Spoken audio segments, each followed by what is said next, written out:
আসসালামু আলাইকুম। আলহামদুলিল্লাহ, আশা করি সবাই ভালো আছেন। আল্লাহর রহমতে আমিও অনেক ভালো আছি। তো আমি সন্ধ্যার সময় যেয়ে দেখি আমার কোয়েল পাখিগুলা খাবার শেষ করে ফেলেছে এবং পানিগুলা অনেক গরম হয়ে গিয়েছে। তো আমি তাদের খাদ্য ও পানি দুটাই পরিবর্তন করে দিব।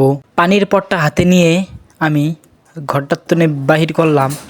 বাহির করার পরে দরজাটা একটু আটকেই দিলাম, নয় হলে অনেক খচ্চর বাহির হয়ে যেতে পারে।